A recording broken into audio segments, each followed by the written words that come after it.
사도신경으로 신앙 고백하심으로 2025년 2월 16일 주일 예배를 하나님께 드립니다. 나는 전능하신 아버지 하나님, 천지의 창조주를 믿습니다.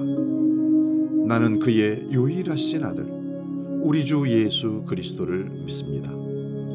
그는 성령으로 잉태되어 동정녀 마리아에게서 나시고 본디오 빌라도에게 고난을 받아 십자가에 못 박혀 죽으시고 장사된 지 사흘 만에 죽은 자 가운데서 다시 살아나셨으며 하늘에 오르시어 전능하신 아버지 하나님 우편에 앉아 계시다가 거기로부터 살아있는 자와 죽은 자를 심판하러 오십니다.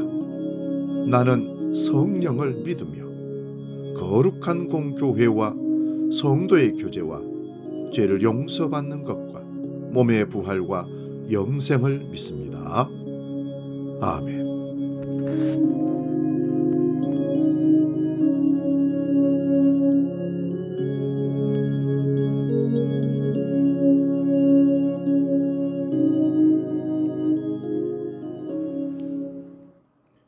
찬송가 251장 놀랍다 주님의 은혜 함께 찬송합니다.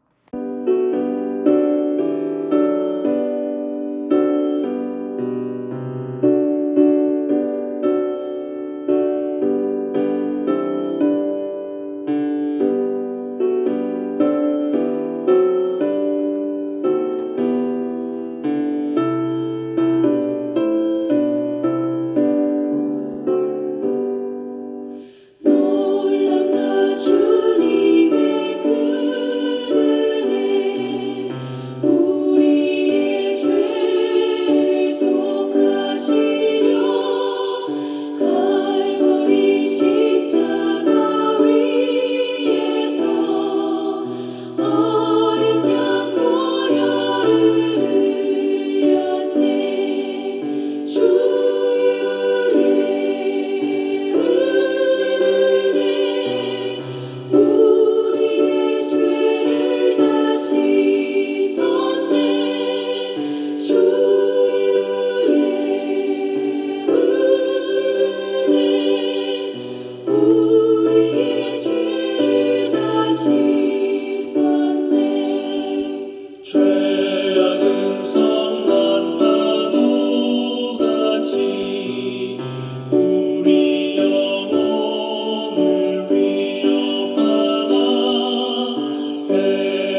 오늘 우리에게 주신 하나님 말씀은 신약성경 마가복음 7장 31절에서 37절 말씀 봅니다. 신약성경 66면에 있습니다. 이 말씀 봉독할 때에 살아계신 주님의 음성을 들을 수 있기 바랍니다. 마가복음 7장 31절에서 37절 말씀 지금 봉독합니다. 예수께서 다시 두로 지방에서 나와 시돈을 지나고 데가볼리 지방을 통과하여 갈릴리 호수에 이르시매 사람들이 기먹고 말 더듬는 자를 데리고 예수께 나와 안수하여 주시기를 간구하거늘 예수께서 그 사람을 따로 데리고 무리를 떠나사 손가락을 그의 양 귀에 넣고 침을 뱉어 그의 혀에 손을 대시며 하늘을 우러러 탄식하시며 그에게 이르시되 에바다 하시니 이는 열리라는 뜻이니라. 그의 귀가 열리고 혀가 맺힌 것이 곧 풀려 말이 분명하여졌더라. 예수께서 그들에게 경고하사 아무에게도 이르지 말라 하시되 경고하실수록 그들이 더욱 널리 전파하니 사람들이 심히 놀라 이르되 그가 모든 것을 잘하였다. 못 듣는 사람도 듣게 하고 말 못한 사람도 말하게 한다 하니라. 아멘. 봉독한 말씀으로 놀라운 일이 무엇인가? 이런 제목으로 말씀을 상고하면서 은혜를 나눕니다. 하나님의 일하심이 크고 놀랍습니다. 특히 우리에게 행하신 일이 참으로 놀랍습니다. 우리가 예수 그리스도로 인하여 구원받아 하나님의 자녀 되었다는 것이 참으로 기적이고 놀랍고 감사한 일입니다. 우리가 살아가는 삶 속에서는 때로 뭔가 잘 풀리지 않는 듯하여 답답하게 느껴질 수 있지만 우리가 하나님을 온전히 믿고 따른다면 시간이 흐른 후에 하나님의 섭리 속에서 하나님께서 놀랍게 일을 행하셨음을 우리는 곧 깨닫게 될 것입니다. 예수님의 공생애는 주로 갈릴리 호수 인근과 예루살렘을 배경으로 합니다. 가끔은 갈릴리 호수의 북쪽인 이방인 지역도 나옵니다. 오늘 설교 본문 마가복음 7장 31절에는 갈릴리 호수 북쪽에 속하는 지명 세 곳이 나옵니다. 두로, 시돈, 데가볼리입니다. 그곳은 물론 유대인들이 낮춰보는 이방인들이 사는 지역입니다. 경건한 유대인들은 이런 집안 사람들과 접촉하는 걸 별로 내키하지 않습니다. 이방인들은 선택받은 하나님의 백성이 아니기 때문이었습니다. 이런 유대인들의 생각을 뒤집는 사건이 두로에서 벌어졌습니다. 더러운 귀신 들린 어린 딸을 둔 어떤 여자가 예수를 찾아와서 발 아래 엎드려 딸을 고쳐달라고 간구했습니다. 이 여자는 헬라인이요 수로보니게 족속이었다고 합니다. 예수님께서는 자녀의 떡을 취하여 개들에게 던짐이 땅하지 아니하니라 말씀하셨습니다. 비유적인 표현입니다. 그러자 여자는 주여 올소이다마는 상 아래 개들도 아이들이 먹던 부스러기를 먹나이다라고 만만치 않게 예수님께 맞대응을 하며 대답을 합니다. 그 후 그녀의 딸이 깨끗해졌다고 합니다. 이 사건 바로 앞에는 예루살렘에서 온 바리새인들이 예수님과 제자들의 행동을 비판한 얘기가 나옵니다. 두 얘기가 대조됩니다. 바리새인들은 유대인 중에서 엘리트라고 자부하던 사람들이고 다른 한쪽은 이방인 여자입니다. 그들에게 대한 복음서의 평가는 정반대로 나타납니다. 두로와 시돈과 데가볼리를 거쳐서 예수님의 일행은 다시 갈릴리 호수 지역으로 내려왔습니다. 예수께서 두로 지역에서 귀신 들린 소녀를 고쳤다는 소문이 돌았는지 사람들이 한 장애인을 예수께 데리고 왔습니다. 그 장애인은 귀먹고 말 더듬는 자입니다. 예수께서 이 장애인을 고치는 장면이 복음서에 나오는 여러 치유 이야기 중에서 가장 특이합니다. 예수께서 그를 사람들과 떼어놓았다고 합니다. 지금도 장애인에 대한 편견이 심한데 2000년 전 당시에야 오죽했겠습니까? 어릴 때부터 온갖 조롱을 다 받았을 것이고 그로 인해 대인 기피증도 있었을 것입니다. 그래서 이 사람의 불안한 심리를 안정시키려고 사람들과 떼어놓았는지 모르겠습니다. 예수께서 손가락을 이 사람의 양 귀에 넣었습니다. 예수의 손가락이 자기의 귓구멍에 닿았을 때 특별한 느낌이 분명 있었을 겁니다. 이어서 예수님께서는 침을 손가락에 묻힌 다음에 침 묻은 손가락을 그의 혀에 댔다고 합니다. 고대인들은 사람의 침에 치유의 힘과 축귀의 힘이 있다고 생각했습니다. 제가 어렸을 때만 해도 아이들이 배가 아플 때 할머니가 침을 배에 발라주기도 하고 볼에 쏘이거나 벌레에 물렸을 때도 침을 발라주었습니다. 의학적으로 근거가 있는지는 잘 모르겠으나 최소한 심리적인 위로는 일어났을 것입니다. 그 장면을 오늘 본문 34절이 이렇게 묘사합니다. 하늘을 우러러 탄식하시며 그에게 이르시되 에바다 하시니 이는 열리라는 뜻이라. 예수께서 탄식하셨다고 합니다. 지금 몸의 장애만이 아니라 마음의 장애를 앓고 있는 이 사람의 운명을 탄식하신 걸까요? 이런 방식이 아니면 예수를 믿지 못하는 당시 사람들을 보고 예수님이 탄식하시는 걸까요? 우리 인생살이는 아무리 좋아 보여도 근본에서는 탄식할 만합니다. 개인만이 아니라 민족이나 국가 차원에서도 마찬가지입니다. 오늘 본문에 나오는 장애인은 감당할 수 없는 고난에 빠진 사람들을 대표한다고 볼 수 있습니다. 본인이 아무리 노력해도 그 상황을 해결할 수 없으니 어떻게 탄식하지 않을 수 있겠습니까? 예수님께서 이 사람에게 에바다라고 말씀하셨습니다. 예수님 당시 사용하던 아람어로 그 뜻은 열리라는 뜻입니다. 이 사람의 귀와 입이 열리라는 명령이고 호소이며 희망입니다. 그러자 그 사람의 귀가 열리고 혀가 풀려서 말이 분명해졌다고 합니다. 옆에서 초조하게 이를 지켜보던 가족이나 친구가 있었다면 손뼉을 치면서 덩실덩실 춤도 추었을 것입니다. 도대체 그 자리에서 무슨 일이 벌어진 걸까요?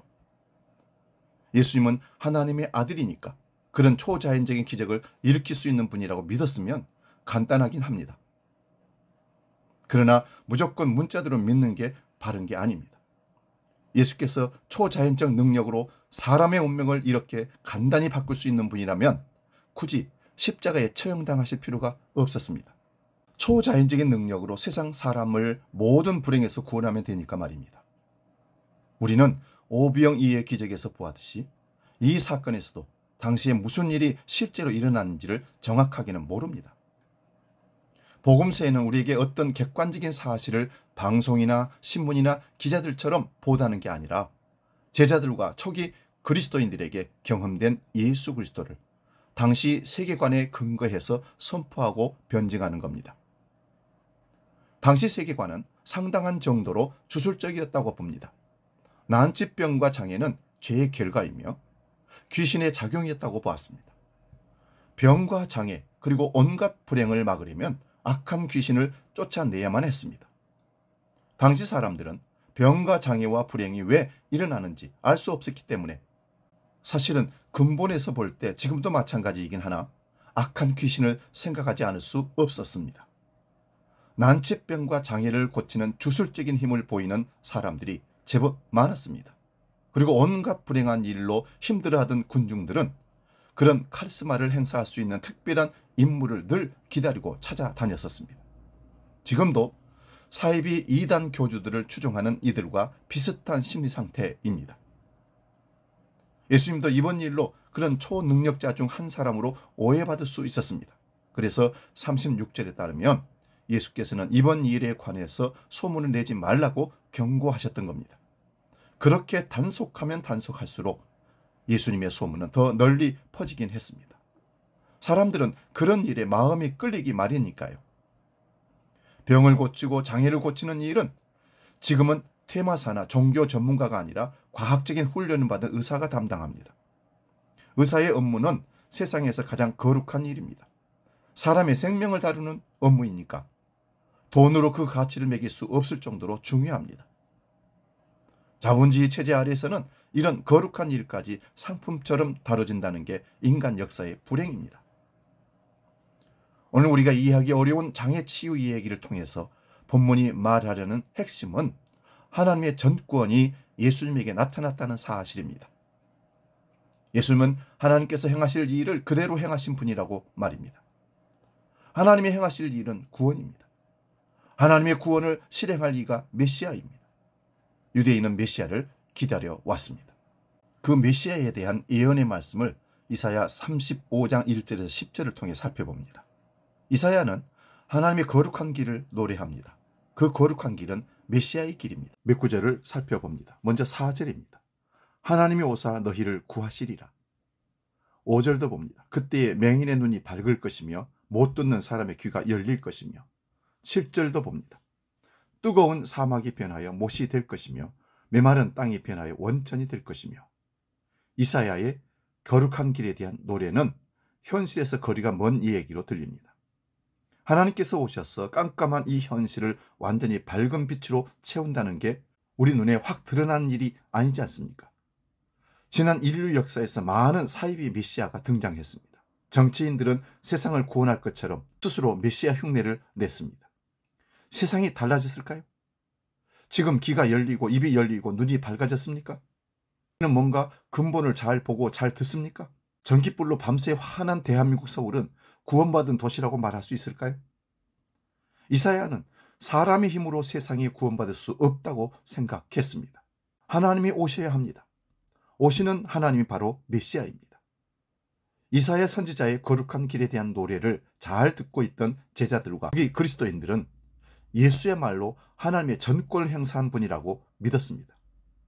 그를 통해서 사람들의 귀가 열리고 혀가 풀렸으며 풀릴 겁니다. 그를 통해서 하나님의 구원이 일어났고 일어날 것입니다. 하나님을 통해서만 가능한 놀라운 일들이 예수님을 통해서 일어났다는 사실을 마가복음 오늘 본문에서 고대인들이 볼 때는 자연스러우나 현대인들이 볼 때는 기이하게 받아들일 수 있는 방식으로 묘사해 놓았습니다. 저는 육신의 귀가 열리는 것만이 중요하다고 생각하지는 않습니다. 정말 참된 기적은 영혼의 귀가 열리는 것입니다. 영혼의 귀가 열려야만 육신의 귀도 열리기 때문입니다. 육신의 귀가 아무리 좋아도 못 듣는 사람은 못 듣습니다. 저는 본문을 읽으면서 다음과 같은 생각이 들었습니다.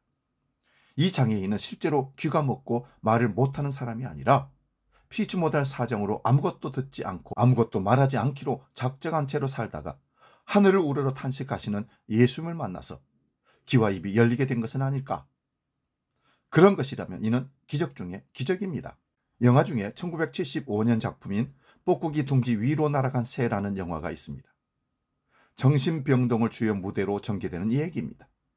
주인공은 아니지만 핵심적인 역할을 하는 환자는 추장으로 불리는 브롬덴입니다. 그는 귀를 막고 삽니다. 입도 막고 삽니다. 묵묵히 청소만 합니다. 사람들은 그를 귀먹은 벙어리라고 생각했습니다. 마지막 장면에 그는 주인공 맥머피의 머리에서 전두엽 절제 수술을 받은 흔적을 발견하고 주인공을 베개로 질식시켜 안락사시키고 강제 수술을 받기 전부터 탈출을 공모한 그 방식 그대로 실천하여서 환자들의 환호 가운데 병원을 탈출하게 됩니다. 그는 정신병원에서 귀 막고 입 막고 살다가 주인공 맥머피의 진정성 있는 인간미에 공감해서 마음의 문을 열고 말하기를 시작합니다. 오늘 성경 본문에 나오는 장애인은 바로 이 영화에 나오는 추장 브롬덴은 아닐까요? 그런 사람이 우리 주변에 많지 않을까요? 그런 사람이 예수님을 만나면 귀를 열고 입을 연다는 뜻은 아닐까요? 우리는 정말 필요한 소리를 예민하게 들을 줄 알고 정말 중요한 말을 할 줄 아나요? 아니면 쓸데없는 소리만 듣기에 우리 영혼은 산만한 건 아닐까요? 오늘 본문을 기록한 마가가 하고 싶은 말은 37절입니다. 사람들이 심히 놀라 이르되 그가 모든 것을 잘하였도다. 못 듣는 사람도 듣게 하고 말 못하는 사람도 말하게 한다 하니라. 이번 사건만이 아니라 예수님의 공생의 전체가 이 한 구절에 담겨 있다고 해도 잘못은 아닐 것입니다. 사람들이 심히 놀랐다고 합니다. 예수님을 통해서 모든 일이 좋게 되기 때문입니다. 여기서 모든 일은 나쁜 운명까지 포함됩니다. 나쁜 운명의 한 예가 바로 듣지 못하는 것과 말하지 못하는 것입니다. 이제 그들이 듣게 되고 말하게 되었습니다. 예수님을 통해서 하나님의 구원이 발생한 것입니다. 정말 놀라운 일입니다. 제자들과 초기 그리스도인들은 이 놀라운 사실을 온천한 만민에게 다니면서 전파했습니다. 예수님이야말로 메시아라는 이 놀라운 사실에 귀를 기울이라고 말입니다. 여기 마술처럼 기적이 일어났으니까 와서 구경해 보라는 것이 아니라 예수 자체가 놀라운 존재이고 그에게 일어난 일이 놀라운 사건이라는 뜻입니다. 사람들은 기독교의 이런 믿음과 선포를 대수롭지 않게 생각합니다. 그들은 오히려 다른 것으로 두려워합니다. 세상을 보면 정말 놀라워할 일이 무엇인지 분간하지 못한다는 게 사실입니다. 현대인들은 아예 진정으로 놀랄만한 일에는 관심이 없는 듯 보입니다. 기껏해야 인류대에 들어가거나 대기업에 들어가는 정도로 만족하면서 놀랍다, 자랑스럽다고 말합니다. 정치인이라면 국회의나 장관이나 차관이나 또는 대통령 당선은 놀랄 일이라고 거기에 자신의 인생을 걸겠다고 말합니다. 그런데 이런 것은 좋게 봐서 인간적인 자랑거리에 불과한 일입니다. 그런데 이런 것이 왜 놀랄만한 일이 됩니까? 그냥 재미가 있을 뿐입니다. 권태로운 삶에서 일시적인 생기를 제공해 줄 뿐입니다. 그 순간이 지나가면 사람들은 계속해서 목말라 합니다. 교회 밖에 있는 사람들은 예수와 그에게 일어난 일이 도대체 무엇이기에 놀랄만하냐 하고 질문할 겁니다. 자기들이 볼 때 예수는 존경받을 만하긴 하나 기독교인들이 주장하듯이 인류 역사의 유일무이한 존재, 즉 메시아가 아니니까요. 그리스도인들도 자기들과 다를 게 별로 없어 보이니까 특별하게 보이지 않습니다. 기독교인들은 역시 놀라운 일을 목격한 사람처럼 늘 새롭고 충만하지 않다는 겁니다. 틀린 말이 아닙니다. 여러분은 그들의 문제 제기에 대답할 준비가 되어 있습니까? 복음서 기자가 실제로 그렇게 생각했는지 아닌지는 모르겠습니다만 오늘 본문에 나오는 장애인을 예수님과의 만남 이전과 이후로 구분해서 보고 싶습니다. 예수님을 만나기 전에 그는 듣지 못했습니다. 듣지 못하는 사람 말도 못한다고 합니다. 초등학교 저학년 아이가 외국으로 나가서 한국말을 전혀 듣지 못하는 환경에서 오래 살다 보면 한국말을 자연스럽게 잃어버린다고 합니다. 외국어만 사용하는 사람들과만 어울려서 오랜 세월을 지낸 아이처럼 현대인들은 복음의 언어를 듣지 못해서 하나님을 잊어버리고 예수 그리스도의 십자가 복음을 알아듣지 못하기에 믿지 못한다는 것입니다. 이 세상이 제시하는 모범 답안만 거의 맹목적으로 붙들고 삽니다. 생명의 말씀을 들을 기회가 없으니까 복음이 말하는 예수 그리스도의 사건 앞에서 우리는 놀라지 못하는 겁니다. 못 알아들으니까 어쩌겠습니까? 이런 현상이 세습과의 절정이라 할 21세기는 더 심각해졌습니다. 그리스도인 가정에서 자란 자녀들도 더는 복음의 언어를 제대로 알아듣지 못합니다. 그런 현상을 심각하게 생각하지도 않습니다.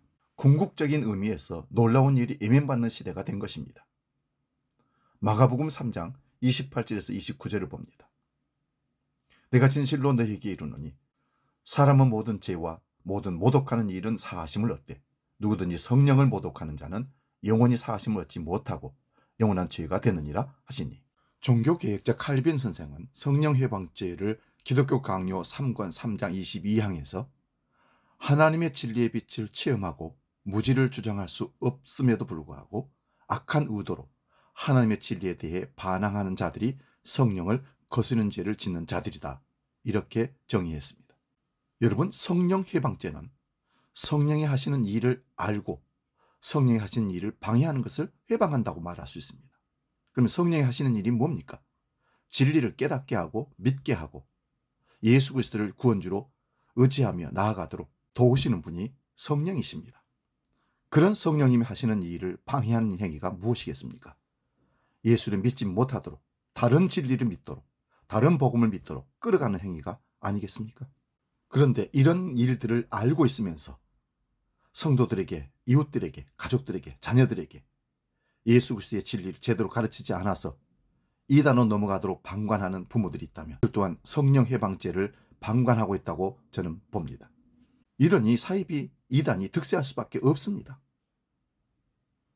예수님을 만난 장애인은 이제 귀가 열리고 혀가 풀려서 듣게 되고 말하게 되었습니다. 생명의 소리를 듣게 된 것입니다. 자기 삶에서 정말 놀라운 일이 무엇인지를 이제 경험한 것입니다. 그렇습니다. 예수 그리스도를 통해서 하나님의 사랑과 그분의 존재 신비가 죽음의 순간까지 그리고 영원히 함께 하신다는 사실이야말로 가장 놀랍고 기뻐해야 할 일입니다. 그래서 우리는 모세와 이사야와 바울이 그랬던 것처럼 하나님께 조금씩이라도 가까이 가려고 노력합니다. 사랑하는 여러분, 이렇게 성도들이 수행하듯이 일상을 놀라운 복음 안에서 살아낸다면 저와 여러분의 귀가 열려서 이 세상에서 벌어지는 그 어떤 일도 그 어떤 불행이나 행운도 전혀 놀랄 일이 못 된다는 사실을 알게 될 것이며 따라서 참된 자유와 안식을 얻게 될 줄로 믿습니다. 이 시간 찬양 예받아 찬양하고 기도하고 마치겠습니다.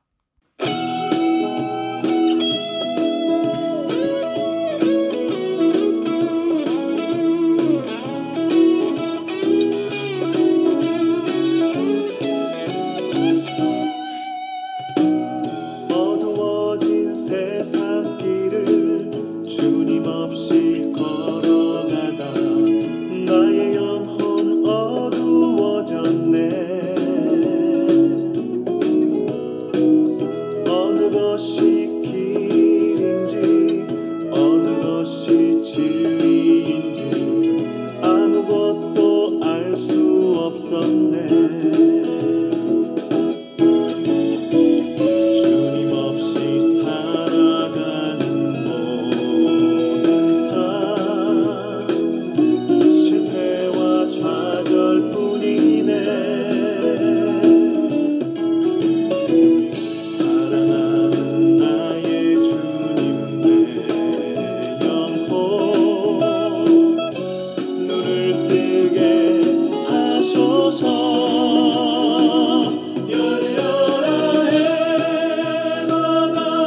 아버지, 그리스도인이라고 하는 우리가 하나님의 사랑과 예수 그리스도의 십자가 구원을 감격해 하거나 놀라지 않고 살아가는 현실이 너무 마음이 아픕니다. 수많은 죄악으로 마땅히 죽어야 할 죄인을 하나님의 사랑과 예수 그리스도의 은혜로 구원받은 이 기적과 이 놀라운 은총을 우리는 감격하지 않고 놀라지 않는 시대를 살아가고 있습니다. 아버지 하나님, 구원의 기쁨과 감격을 다시 회복시켜 주옵소서. 그리고 하나님께서 하신 일들을 놀랍게 여기며 날마다 구원의 감격과 기쁨으로 이 땅을 살게 해 주옵소서. 영원한 구원의 기쁨 되시는 예수 그리스도의 이름으로 기도하옵나이다. 아멘. 이제는 길이요 진리요 생명이시며 도움과 나중 되시는 우리의 구원의 기쁨의 근원 되시는 예수 그리스도의 은혜와 아버지의 크신 사랑과 성령님의 감동, 교제, 역사 충만케 하시며 하나님의 놀라우신 일들을 날마다 감사하며 찬양하며 감격하며 살기로 결단하는 모든 주의 백성들 머리 위에 지금부터 영원히 함께 하시기를 간절히 축원하옵나이다. 아멘.